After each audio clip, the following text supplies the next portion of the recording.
আসসালামু আলাইকুম রহমতুল্লাহি অবরকাতুহু। সম্মানিত দর্শক, আমরা ছোটকালে বইতে পড়তাম চীনের দুঃখ হুয়াংহো। যদিও সেই দুঃখ এখন আর নেই। এ কারণ হলো বাংলাদেশে যেমন পদ্মা নদী, তদ্রূপ চীনের দুটো নদী খুবই খরস্রোতা। প্রচুর বন্যা হয়। এর মধ্যে একটি নদী হলো হুয়াংহো, আরেকটি নদী হলো ইয়াংশি। তো এই হুয়াংহো এবং ইয়াংশি, এই দুটো নদীর যে প্রবল বন্যা, এই বন্যার কারণে চীনের বিস্তীর্ণ অঞ্চল প্রতি বছর প্লাবিত হতো, ফসল এবং শস্যহানি হতো, মানুষজনের জীবনে হাহাকার আসতো। তো চীন তার আধুনিক প্রযুক্তি, তার শক্তি সামর্থ্য সব কিছু দিয়ে এই পানির যে প্রবাহ, ওয়াটার ম্যানেজমেন্ট বা ওয়াটার রিসোর্স ম্যানেজমেন্ট, পানির সম্পদের যে উত্তম ব্যবস্থাপনা, যেখানে জল বা পানি ডাইভার্ট করা দরকার, যেখানে বাঁধ দেওয়া দরকার, যেখানে সেই যাকে বলা হয় ব্যারেজ করা দরকার, প্রত্যেকটা জিনিস করে এই দুটো নদীর পানিকে তারা এত চমৎকারভাবে ব্যবহার করেছে। এবং এর ফলে তাদের দেশে, আমাদের দেশে যেমন দেখুন এইরকম একটা পানির সম্পদ ব্যবহার করতে গিয়ে, কাপ্তাই লেক তৈরি করতে গিয়ে পুরো পার্বত্য চট্টগ্রামের যে ক্রাইসিস, সেই ক্রাইসিসটা পাকিস্তান জমানায় তৈরি হয়েছে। এবার হুয়াংখো এবং ইয়াংশি নদীতে বিভিন্ন জায়গাতে বাঁধ নির্মাণ করতে গিয়ে চীনে অন্তত ২০ কোটি লোক সরাসরি ক্ষতিগ্রস্ত হয়েছে। ২০ কোটি। আবার এই ২০ কোটি লোকের মধ্যে অন্ততপক্ষে ২ থেকে ৩ কোটি লোককে বাস্তুচ্যুত করতে হয়েছে। মানে প্রকল্পগুলো বাস্তবায়ন করার জন্য এলাকা থেকে সরিয়ে নেওয়া হয়েছে। চীনের এই বিশাল জনগোষ্ঠীকে বাঁচানোর জন্য এবং ন্যাশনাল ইন্টারেস্ট সেভ করার জন্য। এবং চীন যেহেতু একটা বড় রাষ্ট্র, কর্তৃত্ববাদী রাষ্ট্র, তারা এই কাজটি খুব শক্ত হাতে করতে পেরেছে। এবং ওই খবর পৃথিবীতে আসেনি।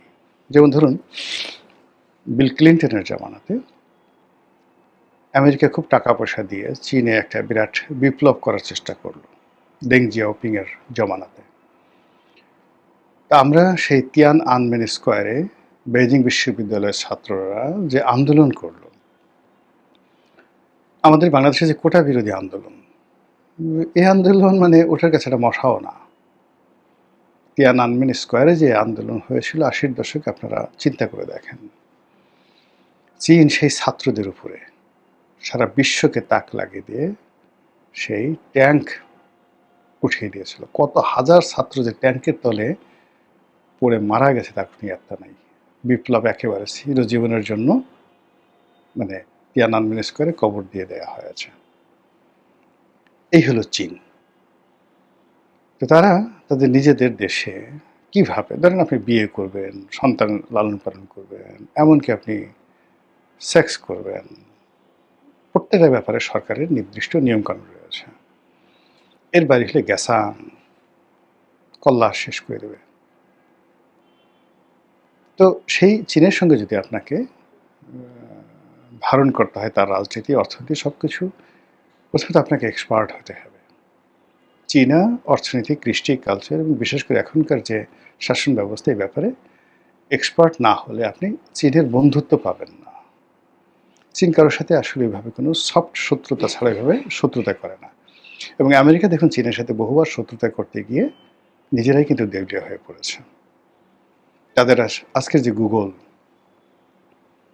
তারপরে মানে এই যে তাদের গুগল, ম্যাকডোনাল্ডস, আইফোন, অ্যাপেল, এই গুলোকে হাতিয়ার বানিয়ে তারা চীনকে যেভাবে ডমিনেট করতে চেয়েছে, এটা তাদের জন্য, আমেরিকার জন্য মারাত্মক বুমেরাং হয়ে গেছে। এখন অ্যাপেল সেই আমেরিকা থেকে তাদের যে ফ্যাক্টরিটা সরিয়ে ভারতে এনেছে। চীনের ঘোড়ার ডিম কিছু হয়নি, অ্যাপেলের চেয়ে তাদের যে হুয়াওয়ে, এই কোম্পানির বিক্রি বেড়ে গেছে।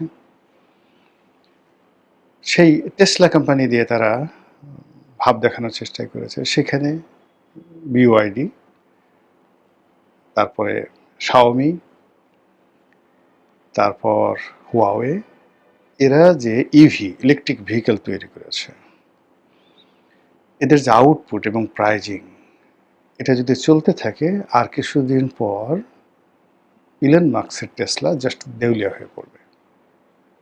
এগুলো বাস্তবতা।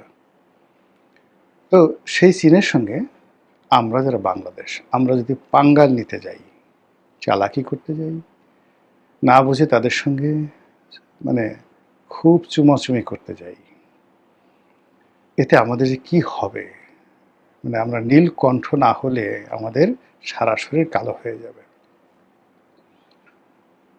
তো সেই দিক থেকে শেখ হাসিনা চীনের সঙ্গে একটি দহরম মহরম সম্পর্ক তৈরি করে ফেলেছিলেন।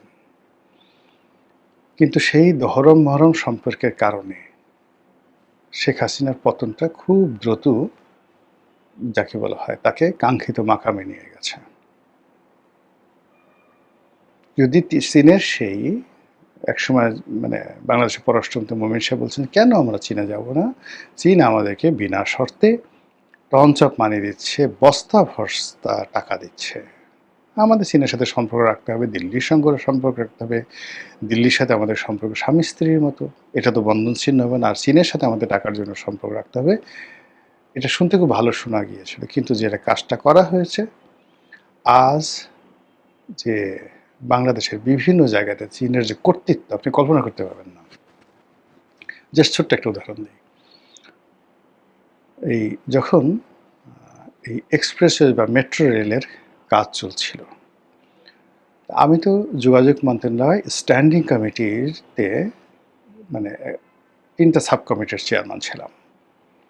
এই মেট্রো রেল কীভাবে হয়েছে, কী হয়েছে না হয়েছে, কোন কোম্পানি কী কাজ পেয়েছে না পেয়েছে, তো সেটা আমার মুখস্থ। তো আমার ছেলে তিতুমির কলেজে তার এসএসসি পরীক্ষার সেই পড়েছে, ছিট পড়েছে। তো এই পুরো রাস্তাটা, তিতুমির কলেজের এই পুরো রাস্তাটা চীনা কোম্পানি এমনভাবে ব্লক করে রেখেছে, তারা 6 মাস 1 বছর যাবত কোনো কাজ করছে না, কিন্তু ওখানে কোনো গাড়িও চলতে দিচ্ছে না, গাড়িও যেতে দিচ্ছে না, জাস্ট একটা গলি দিয়ে একটা গাড়ি যাচ্ছে। তা আমি যখন ওখানে গাড়িটা একটু রাখলাম, রেখে আমার ছেলেটাকে দিয়ে আমি আবার গাড়িটা নিয়ে আসবো, তো 10-12 জন বাঙালি তারা চলে আসছে। এই যাও যাও এখান থেকে, আমার ড্রাইভার তো মানে রীতিমতো ভয়ে অস্থির, মানে পারে তো গাড়ি একদম বুলডোজার দিয়ে ভেঙে ফেলে। তেমন সময় আমি দৌড়ে আসছি, তো আমাকে দেখে বাঙালি যারা একটু অপ্রস্তুত হয়ে গেল, একটু পিছিয়ে গেলাম, বললাম যে স্যার এটা সরাতে হবে, বসের নির্দেশ। তা আমি বললাম তোমার বসকে ডাকো, বসকে ডাকো, ওর পাসপোর্ট আর ওর যে ওয়ার্ক অর্ডার আছে সেটা আমি চেক করবো, ওর বসকে ডাকো, I want to see him বলে। এখন ওরা ওই যে যারা লোকজন আছে ওরা সাহস পেল না বাঙালির, ওরা বোধহয় কানে কানে কি বললো ওই ভদ্রলোকের, সে আস্তে ওখান থেকে মাথা নিচু করে চলে গেল। এই যে আমি কথা বললাম, এটা 2013-14 সনের ঘটনা। সেই কর্তৃত্বে এখন আপনি চীনের যে কোনো লোক বাংলাদেশে চাকরি করে, সেটা ব্যবসা করুক, চাকরি করুক, কন্ট্রাক্টারি করুক, আপনি তাদের সবার মধ্যে ইস্ট ইন্ডিয়া কোম্পানির একটা ভাবসাব পাবেন। সব জায়গাতে তাদের মধ্যে এই ধরনের একটা কর্তৃত্ববাদী ভাব চলে আসছে। এগুলো এক। 2 নম্বরে সেটা হলো যে তারা ব্যবসা নেওয়ার জন্য, পাওয়ার জন্য দুর্নীতির এমন কোনো জিনিস নেই তারা না করতে পারে।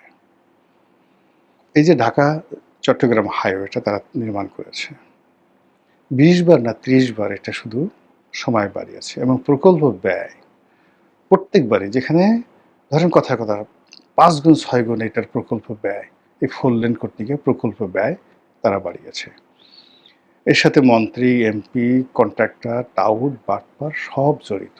প্রধানমন্ত্রীর কার্যালয় একটা চেইন, এখানে তারেক রহমান বলেন, শেখ হাসিনা বলেন, খালেদা জিয়া বলেন, গলায় দড়ি দিয়ে মরলেও এই দুর্নীতিবাজদের দুর্নীতি আপনি বন্ধ করতে পারবেন না। এই লোভটা দেখিয়েছে চীনারা। এরা বাংলাদেশ থেকে বিভিন্ন ব্যবসায়ীদের, মন্ত্রীদেরকে চীনে নিয়ে যায় এবং সেখানে তাদেরকে ডিস্কো, ক্যাবারে, টাকা পয়সা যা কিছু দেওয়া দরকার দিয়ে পুরো এই শেখ হাসিনার জমানাতে যে চীনা প্রকল্পের যে ফাঁদে পড়ে কর্মকর্তাদের যে চরিত্র, রাজনীতিবিদদের যে চরিত্র, ব্যবসায়ীদের যে চরিত্র, এটাকে যে কন্টামিনেট তারা করে দিয়েছে। এখন তারা যে প্রকল্পের দাম 100 টাকা, সে প্রকল্প নিয়েছে 500 টাকা দিয়ে, 300 টাকা দিয়ে, নিজেরা নিয়েছে 100 টাকা, আর প্রকল্পে খরচ করেছে 100 টাকা, 200 টাকা, আর অন্য সবাইকে এই যে চুরি শিখিয়ে তাদেরকে যে নবসটা বড় করে দিয়েছে, এই নবসগুলো এখন পর্যন্ত আপনি বন্ধ করতে পারবেন না। এই হলো চীন, একেবারে চোখে দেখা। জাস্ট একটা ছোট উদাহরণ দেই। পদ্মা সেতুটা যখন হলো, বিএনপির জামানাতে পদ্মা সেতুর এই প্রস্তাবনাটা যখন আমাদের কাছে এলো, আমাদের কাছে পদ্মা সেতুর আসলো, আসার পরে আমরা দেখলাম যেখানে 7,000 কোটি টাকার এটা হলো। ওই দিন অল্প কয়েকদিনের মধ্যে বিশ্ব ব্যাংক এটাকে জাস্ট নকশা পরিবর্তন করতে গিয়ে এটাকে 10,000 কোটি বানিয়ে ফেলো উইদিন 3 মান্থ। এরপর আস্তে আস্তে আস্তে আস্তে এই 40,000 কোটি টাকাতে এটাকে নিয়ে যাওয়া হলো। তো বিশ্বব্যাংকে যারা বলে, বিশ্বব্যাংকও আউট। তো বিশ্বব্যাংক এর সাথে বাংলাদেশের যে প্রবলেমটা ছিল, তারা চীনের যে কোম্পানিগুলোকে কাজ দিতে চাচ্ছিল, এখানে যে গ্রুপটা আছে তারা চীনের অন্য কোম্পানির দ্বারা মানে বায়াসড হয়ে পড়েছিল, এবং এটা নিয়ে পদ্মা সেতু পদ্মা সেতুর দুর্নীতি নিয়ে বিশ্বব্যাংকের সাথে দূরত্ব, অন্য কোনো কিছু না। তারপর এগুলো বলতে গেলে না, আসলে রাষ্ট্রের অনেক বড় বড় জিনিসগুলো কাছে থেকে দেখেছি তো একদম কান্না এসে যায়। এই যে দেখেন, ঢাকা গাজীপুর একটা সড়ক হয়েছে, কি মাস ট্রানজিট, বাস ট্রানজিট এর জন্য মধ্যে দিয়ে, মানে প্রথম দিন থেকে এটা বলা হচ্ছিল এটা একটা বোগা আছে, এটা কোনো কাজে আসবে না। কত টাকা খরচের, কত মানুষের দুর্ভোগ দিয়ে, হাজার হাজার কোটি টাকা রাষ্ট্রের গেছে খরচ, তারপরে পাবলিকের গেছে লক্ষ লক্ষ কোটি টাকা খরচ। এগুলোর সাথে দেখেন যারা যারা জড়িত, কত টাকা তারা মারছে। এখন সরকার বাধ্য হচ্ছে এটাকে অ্যাবান্ডেন্ট ঘোষণা করার জন্য। এই স্থাপনাগুলো এখন কোন কাজে আসবে বলেন? এরকম হলো অবস্থা। তো সেই চীনের খপ্পরে শেখ হাসিনা পড়ে তার জাতও গেল। এখন বলা হচ্ছে 16 লক্ষ কোটি টাকা শেখ পরিবার পাচার করেছে। কিন্তু পদ্মা সেতুর সঙ্গে ওই নিক্সন চৌধুরী পাথর ছাপড়ায় দেওয়া ছাড়া কোন কোন জায়গায় শেখ পরিবার জড়িত ছিল খুঁজে দেখেন তো। টাকা কারা খেয়েছে? মেট্রো রেলের সাথে কোন শেখ পরিবার জড়িত আছে? কর্ণফুলী টানেলের সাথে কে জড়িত আছে? আপনি একটু খুঁজে দেখেন। এই যে সিন্ডিকেটটা, এই সিন্ডিকেটটা মানে শেখ হাসিনা মানে উন্নয়নের একটা বিরাট, আমাকে উন্নয়ন করতে হবে, এটা করতে হবে। সুশাসন প্রতিষ্ঠা যদি কেউ করতে চাইতো তাহলে উন্নয়নে লাগে না, তো কিচ্ছু লাগে না, যেরকম না খেয়ে থাকতে চাই। এখনও মানুষ বলে যে ঠিক আছে আমরা 3 দিন বসে বসে স্টিমারে করে চট্টগ্রামে যাব, কিন্তু আমাদেরকে নিরাপত্তা দাও। আমরা এমনি মানে 1 ঘন্টায় আমাদের চিরং যাওয়া লাগবে না। 1 বস্তা ট্র্যাকসুট নিয়ে, জীবনে এত সমস্যা নিয়ে আমরা ধীরে সুস্থে রিল্যাক্সে থাকতে চাই, আমাদের জীবনের ব্যয় কম হোক, এটা আমাদের অবস্থা। তো এই চীনের ফাঁদে পড়ে পড়ে চীনকে, শেখ হাসিনাকে টানতে টানতে টানতে টানতে এমন একটা জায়গায় নিয়ে আসছে, সেই নিয়ে তাকে যখন ছুঁড়ে ফেলে দিয়েছে তখন আর ভারত তাকে বিশ্বাস করেনি, আমেরিকাও তাকে বিশ্বাস করেনি। সেম ঘটনা বেগম জিয়ার ক্ষেত্রে 2001 থেকে 2006 সনে ঘটেছিল। এই যে বাংলাদেশে 10 ট্রাক অস্ত্র মামলা, বাবরের সেই ঘটনা, উলফাদের সেই ঘটনা, তার সাথে দিল্লির ওই সময় খারাপ সম্পর্ক, আমেরিকার সাথে একবার আমেরিকার ফাঁদে পড়ে সে এখানে তাইওয়ানের অফিস করতে দেওয়া, তারপর আবার সেটাকে বাদ দেওয়া, সব মিলিয়ে এই যে আন্তর্জাতিক যে গেম, সেই গেমের কবলে পড়ে আমাদের যে সরকারগুলো এই জনগণকে ভুলে, এদেশের ইকোনমিকে ভুলে, এদেশের বাস্তবতাকে ভুলে, সেটা আমেরিকাকে হোক, চীন হোক, ভারতও হোক, এদের খপ্পরে পড়েছে। ইস্ট ইন্ডিয়া কোম্পানি হোক, পর্তুগিজ হোক, তারপরে ফ্রান্সের ইস্ট ইন্ডিয়া কোম্পানি হোক, মানে আমি সেই ব্রিটিশ জামানাত আগের থেকে বলছি যে আমাদের দেশে কিন্তু মানে দাস, ওলান্দাস, মানে এখন নেদারল্যান্ড যারা আছে, মানে পর্তুগিজ, ওলান্দাস, ডেনমার্ক, তারপরে ফ্রান্স, পর্তুগাল মানে পর্তুগিজ, এরপরে ইংল্যান্ড, মানে 6 থেকে 7টা ইস্ট ইন্ডিয়া কোম্পানি ছিল। এরা নিজেরা নিজেরা মারামারি করতে, এবং আমরা এই বিভিন্ন বাঙালি যারা রাজাবাসা, এদেরকে ভাড়া হিসেবে ব্যবহার করতাম, এদের আর্মিকে ব্যবহার করতাম। এবং এরা নিজেরা মারামারি করে শেষ পর্যন্ত ব্রিটিশ ইস্ট ইন্ডিয়া কোম্পানি টিকে যায়, আর বাকি ইস্ট ইন্ডিয়া কোম্পানিগুলো এখান থেকে চলে যায়। তো এই যে আমরা যারা আমাদের দেশীয় রাজন্যবর্গ এই ইস্ট ইন্ডিয়া কোম্পানির খপ্পরে পড়ে তারা শেষ হয়ে গেছে। যেমন ধরেন টিপু সুলতান, বিখ্যাত বীর। এখন সে ব্রিটিশ ইস্ট ইন্ডিয়া কোম্পানিকে মোকাবেলা করার জন্য সে তার রাজ্যে মহীশূরে সে এই ফ্রেঞ্চ ইস্ট ইন্ডিয়া কোম্পানিকে সে জায়গা দিল, এবং সে নেপোলিয়ন বোনাপার্টের সঙ্গে তার ওই মুহূর্তে যোগাযোগ ছিল, এবং সে ফ্রেঞ্চ আর্মিকেও ভারতে আনতে চাইল।